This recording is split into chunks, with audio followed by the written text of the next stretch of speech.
Emergivec Sharia, South Africa's first and only fully Sharia compliant family medical takaful and wellness product, wishes all listeners Ramadan Kareem. Download the Emergivec app today and get free immediate access to the Emergivec Sharia collection of du'as, hadith, Quran, and much more. Just remember that those recordings that you heard, the voice notes that were sent via the Salam Media platform, were exclusively recorded for for this program.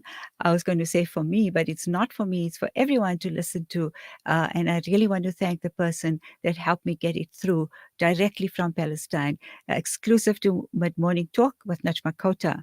Up next, of course, is our very special guest, whom is generous enough to also be sponsoring 5 copies of her book. You may give us your name and number on our WhatsApp line on 061 766 0355.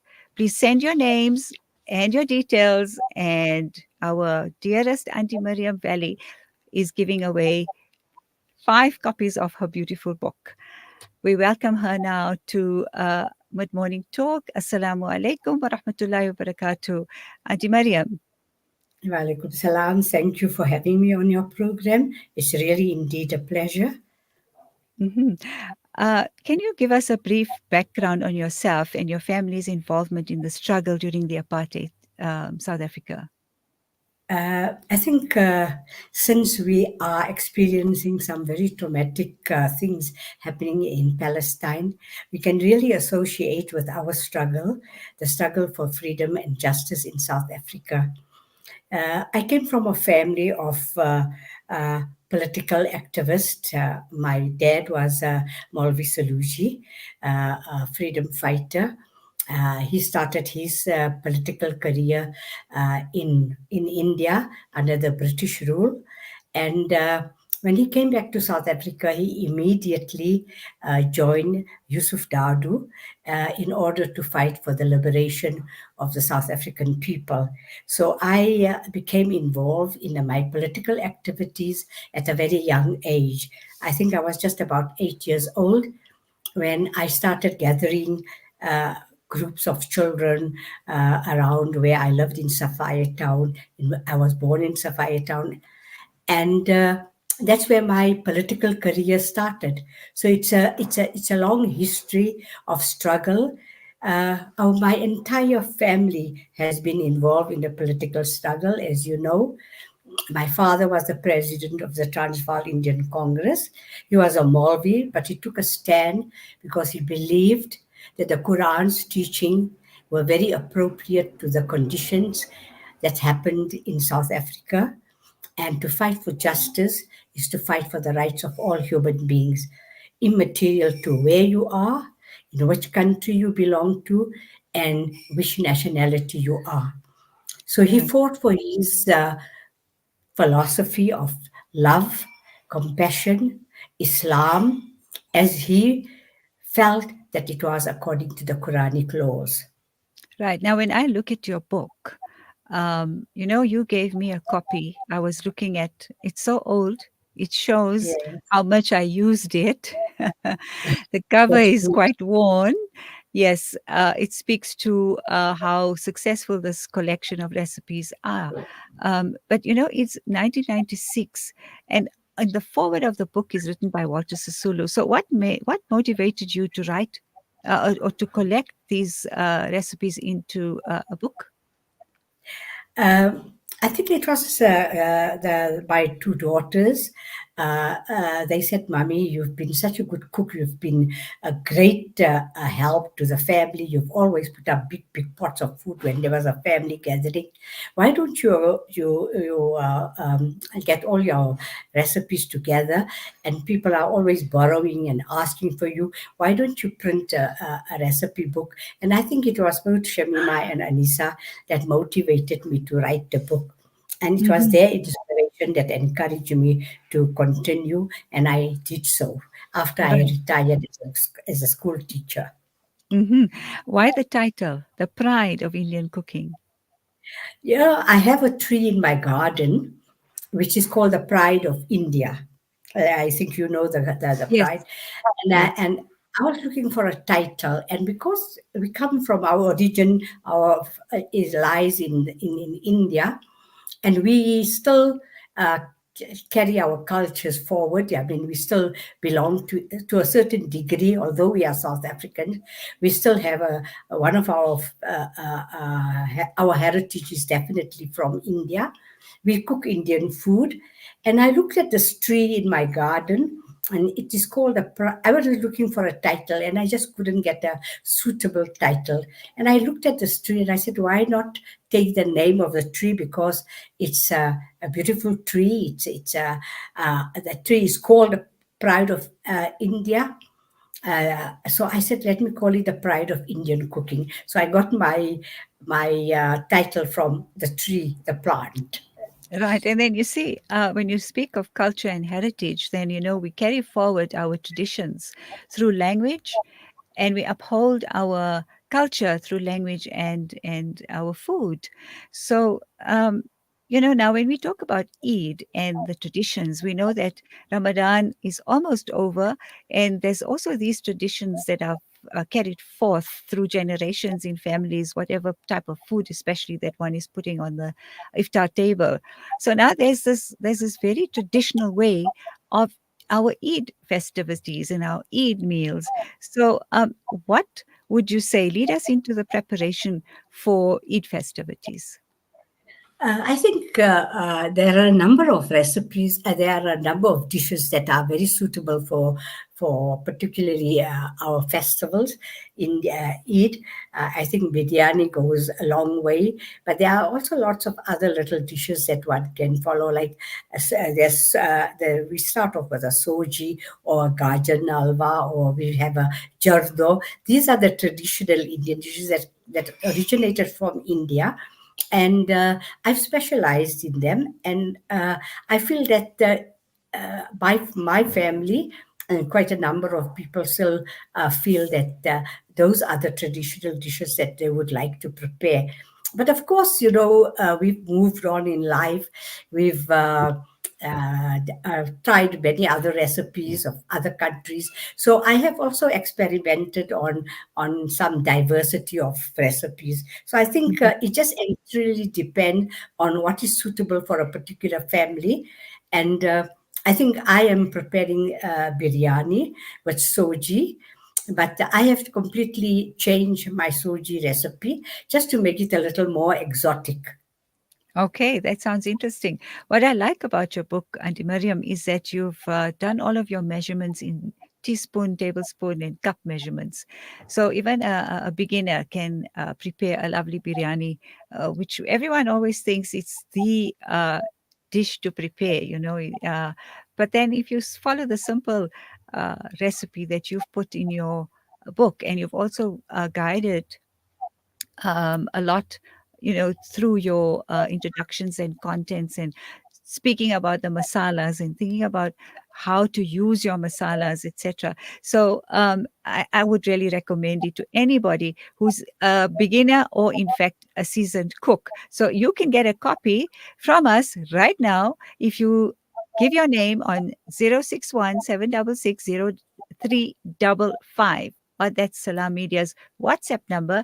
Auntie Mariam's giving away 5 copies of this book. Now, that sounded quite interesting. We know that the menu has evolved over the years, with people preferring to prepare other types of dishes. Biryani, chicken biryani or mutton biryani has always been the firm favorite. But you talk about soji, and you called it an exotic soji. So we're going to prepare ourselves for the soji recipe. You may go ahead, Auntie Mariam. And why is it exotic, firstly? Firstly, I call it exotic because I've introduced a few modern techniques of preparing it. So I've introduced, we make a normal soji. You can either make it with saffron, or you can make it with a plain soji with milk and the soji itself. But now I've Mhm. introduced a little bit of nestle cream, fresh cream, into my soji, little bit of ice cream, and a white chocolate. So that makes it very interesting, and Mm, it becomes like everybody's very fond of barfi.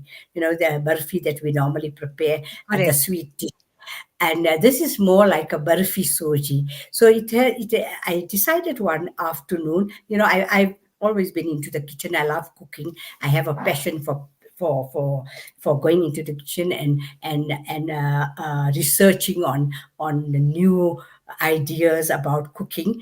So I thought, why not invent another soji? So I decided to try it out. Of course, it failed once or twice, and then the third time, of course, it came out very nice. And I noticed that my grandchildren, my family loves the soji, and for special occasions, I prefer the this particular soji. And can you share the recipe with us? Yes, I can.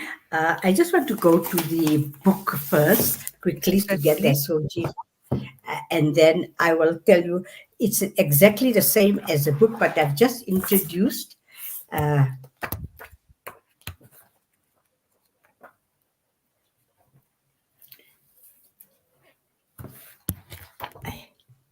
I think that's the okay, one I'll page give it. that here. Uh, Yeah.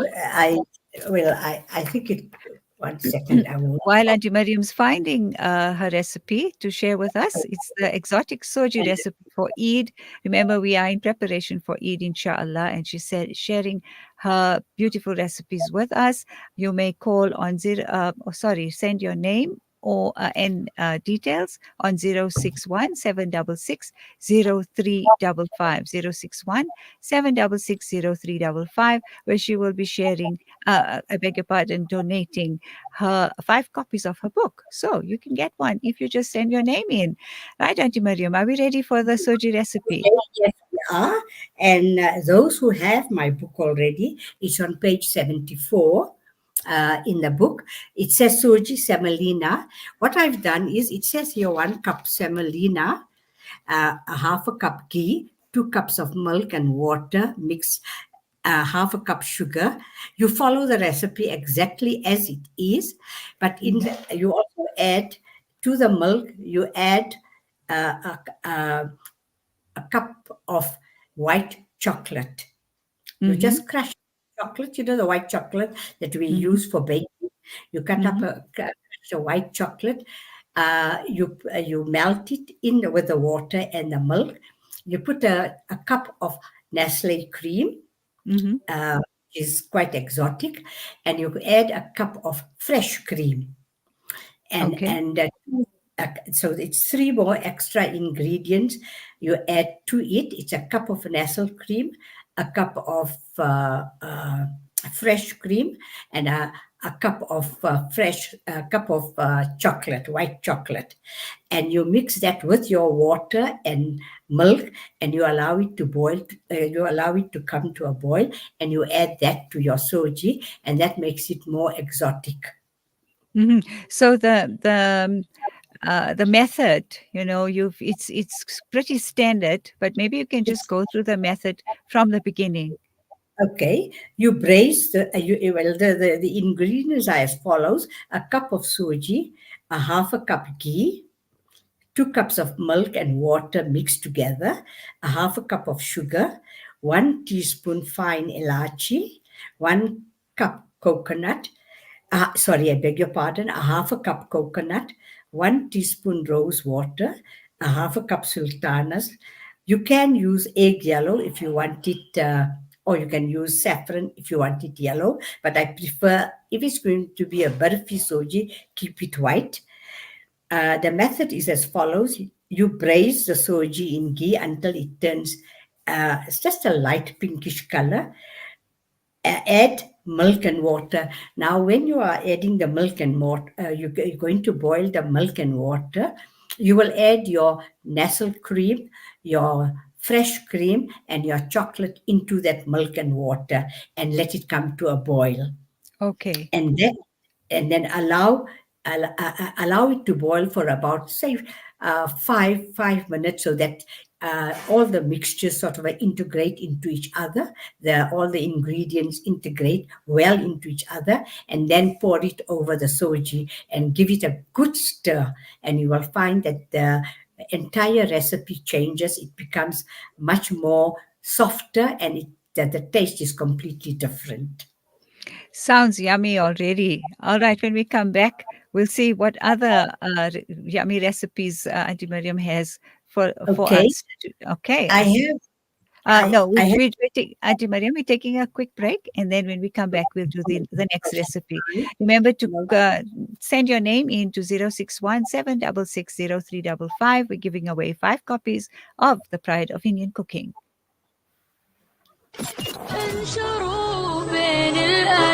Salam Media, your spiritual companion this Ramadan.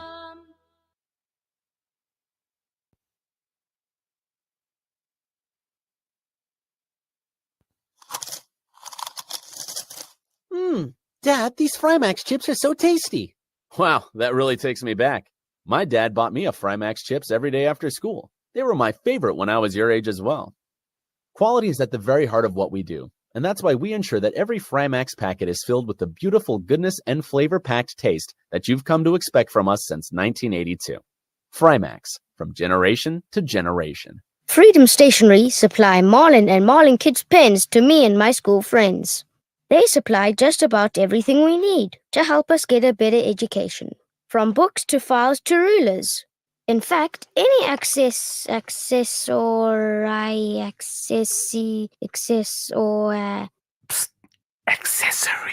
any accessory we need. Freedom Stationery. Education for the nation. What does accessory mean? This Ramadan, spread the love with Sunshine D margarine, the perfect addition to your seri table for spreading, baking, and cooking. Sunshine D is rich in essential vitamin A, E, and D, and is the tastiest way to get their day or night started. Sunshine D tastes nice, no lies. In the Eastern Cape, children are facing unimaginable hunger. A baby was rescued, fed only powdered drink. A young girl lost her life searching for food. Children eat grass to survive and return to school on Mondays too hungry to learn, some even crying from hunger. Teachers and principals are giving what little they have, but it's not enough. This Ramadan, you can make a difference. Help us support Muslim families in Gqeberha and rural Eastern Cape. Together, we can feed hope, fight hunger, foster change. Donate to the Al-Fida Foundation. Send your proof of payments to admin@alfida.co.za for Section 18A tax certificates, or contact us on 041 484 1288. You are listening to Salam Media live from our headquarters in South Africa. This is Salam Media, keeping you company this Ramadan. On Mid Morning Talk with Najma Khota is our very special guest, Auntie Mariam Vally. And of course, this is a build up to our Eid festivities, Alhamdulillah. And then, of course, she shared her very innovative soji recipe with us just before the break. And we go on to other recipes that Auntie Mariam would recommend for us. What would that be, Auntie Mariam? I call it actually. It's not It's not from Pakistan, but I just named it chicken Pakistani recipe. It's really a divine, an exotic chicken. So here's the recipe. I'll just quickly give it to you. One large chicken. Mm-hmm. Yes. You put 1 dessert spoon of ginger garlic masala.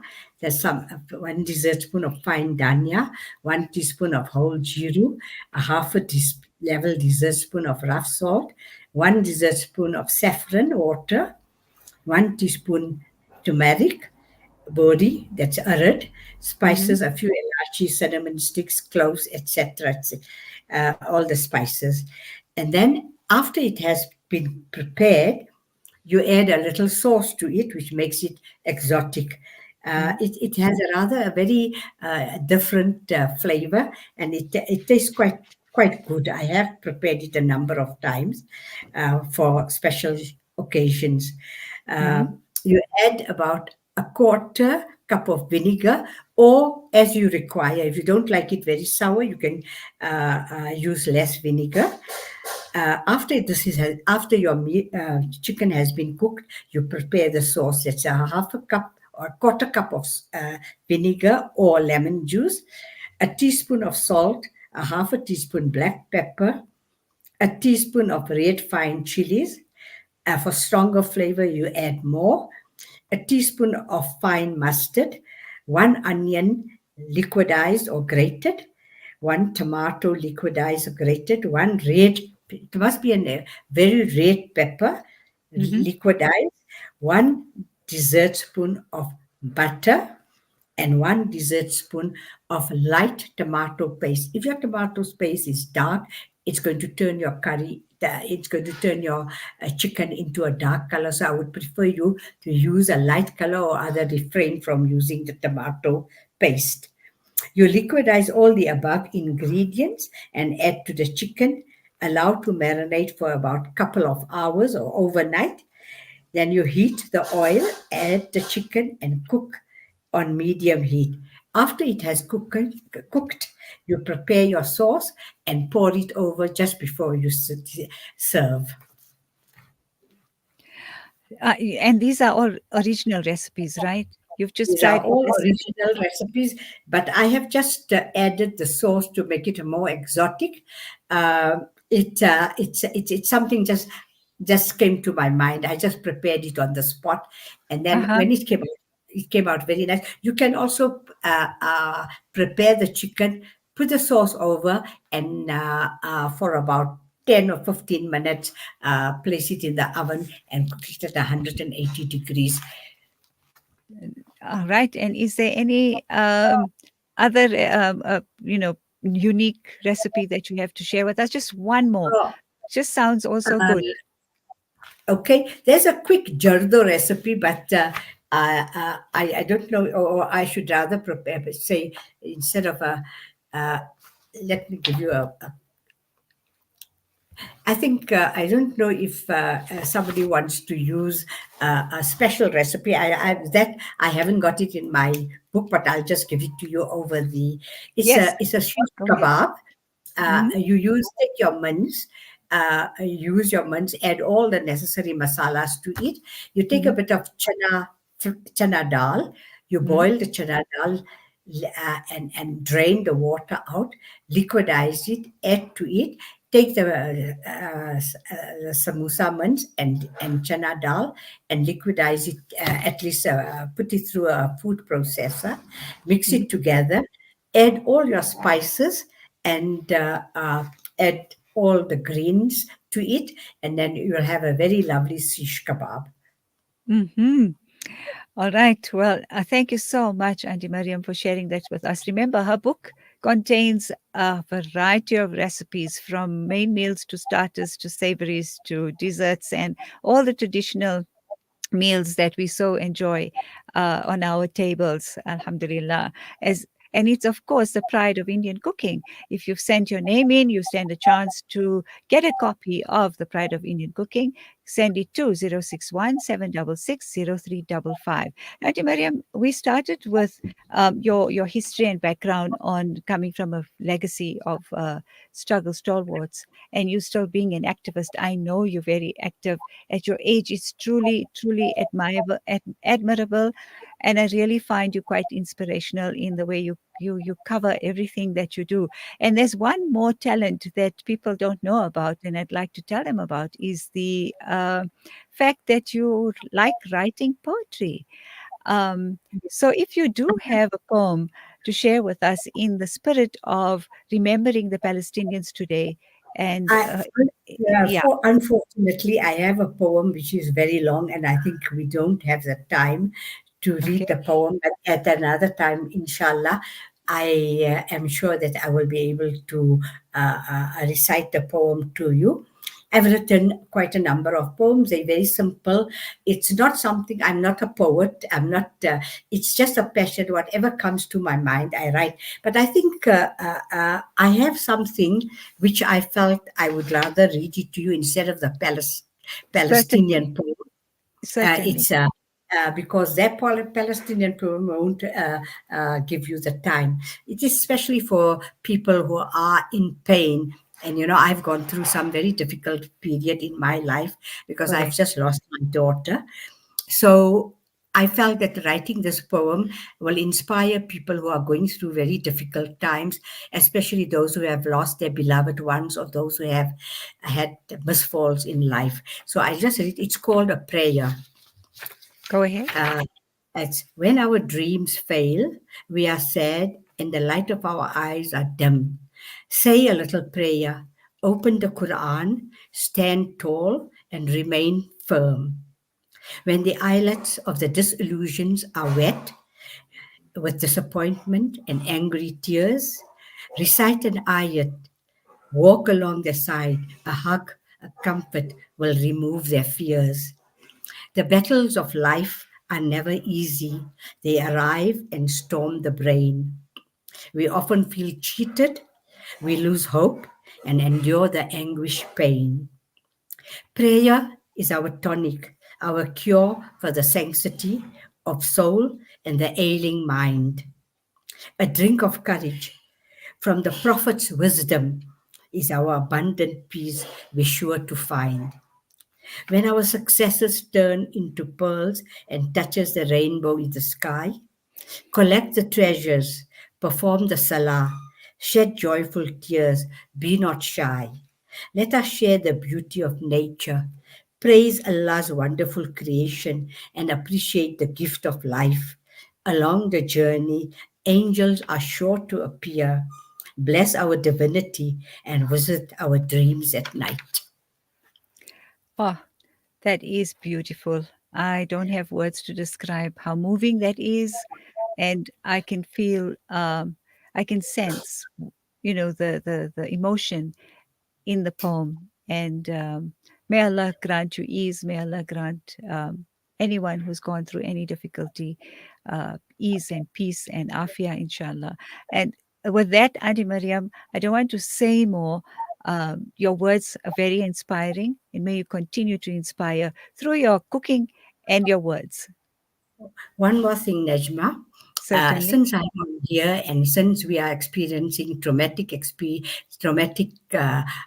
time with our brothers and sisters in Palestine, and South Africa have been one of the great nations that have stood firm to the Palestinian nation, I would like to ask you, if it is possible, I'd like to donate 20 books free of charge. Whoever buys and purchases this book, I would like you to donate it to the cause of the Palestinian people. That is very generous of you. And I will definitely make a note. And inshallah, we will announce it throughout the day on the program and the days to follow. We certainly will do that. Thank you so much, Auntie Mariam. It's very kind of Okay. you. The book is sold at 100 rand. So if you collect, I think all those generous people out there in the land of Africa, South Africa, will buy it just for the cause of the Palestinian people. You will collect it from me and you can distribute it to your viewers. And whatever money is collected, please donate it to the cause of the Palestinian people. Thank you very much. Jazakallah khair. Assalamu alaikum wa rahmatullahi wa barakatuh. Alaikum salam. And all the best. And have a happy Eid. Eid Mubarak to all your viewers. Thank you. Ameen. Thank you. Jazakallah khair. All right. When we come back, we have, of course, the competition that follows our next interview. And this is with Appa Hawa Moses.